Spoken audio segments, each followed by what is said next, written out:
जय सिया राम। आज की वीडियो में मैं आपको सुनाऊंगी कार्तिक मास का चौथा अध्याय। माता शारदा की कृपा लिखूं भाव अनमोल, कार्तिक महात्म्य का कहूँ चौथा अध्याय खोल। नारद जी बोले, ऐसा कहकर भगवान विष्णु ने मछली का रूप धारण किया और विंध्याचल पर्वत पर तप कर रहे महर्षि कश्यप की अंजलि के जल में जा पहुँचे।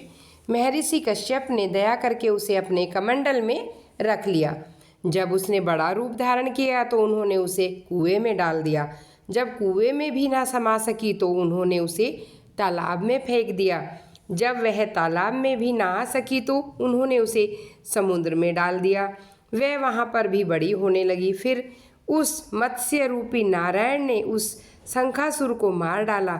पश्चात शंख को हाथ में लेकर बद्रीवन में आ पहुँचे। बद्री नारायण में आकर उन्होंने सब ऋषि व महर्षियों को बुलाकर आज्ञा दी कि पानी में इधर उधर फैले हुए वेदों को ढूंढो और उन्हें शीघ्र निकालकर मेरे पास ले आओ।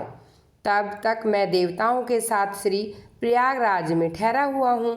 इसके बाद सब ऋषि महर्षियों ने मिलकर सब बीजों सहित वेद मंत्रों का ढूंढ निकाला।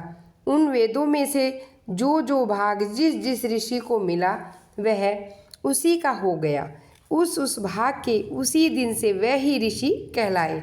सब वेदों को लेकर ऋषि महर्षि प्रयागराज में आए और उन्होंने वे सब भगवान विष्णु व ब्रह्मा जी को समर्पित कर दिए।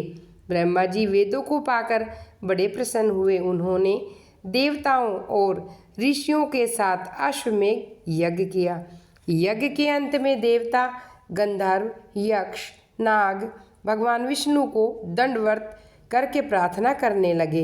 देवताओं ने कहा, हे देव, हे जगन्नाथ, हे प्रभु, हमारी प्रार्थना सुनिए। हम लोगों के हर्ष का समय है, इसलिए आप हमें वरदान दीजिए। नष्ट हुए वेद पुनः श्री ब्रह्मा जी को प्राप्त हो गए। हे लक्ष्मीपति, आपकी अनुकंपा से हम देवताओं को यज्ञ का भाग भी मिला।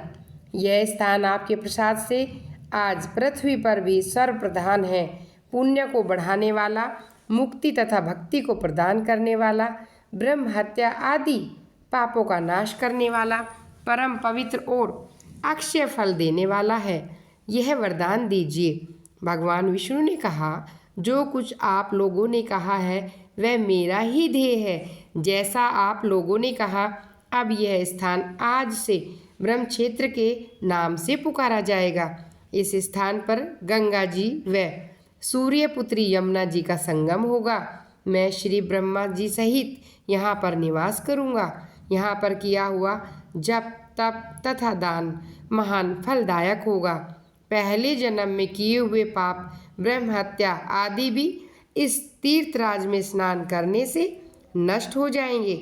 जो लोग अपने पिता आदि को यहाँ लाकर तर्पण व श्राद्ध करेंगे, उनके पिता मेरे स्वरूप को प्राप्त करेंगे।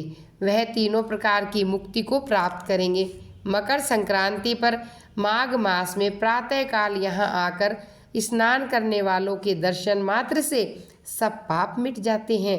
ठीक उसी तरह जिस तरह सूर्य के तेज से अंधकार का नाश हो जाता है। हे मुनीश्वर, मेरे वचन ध्यान से सुनिए। मैं सर्वत्र व्यापक रहता हूँ। मैं हमेशा बद्री नारायण में निवास करता हूँ। सैकड़ों वर्ष किसी दूसरे स्थान पर तप करने का जो फल मिलता है वही फल यहाँ एक दिन में मिल जाता है। जो मनुष्य मेरे इस स्थान बद्रिकाश्रय का दर्शन करेंगे वह जीवन मुक्त हो जाएंगे और उनके समस्त पाप नष्ट हो जाएंगे। सूत जी बोले, ऐसा कहकर भगवान विष्णु अंतर्ध्यान हो गए और देवतागण भी अपने अंशों को वहीं छोड़कर चले गए। जो मनुष्य इस कथा को श्रद्धापूर्वक सुनते हैं वह श्री प्रयागराज व बद्रिकाश्रय का जाने व स्नान करने के समान फल प्राप्त करते हैं। बोलो कार्तिक देवता की जय।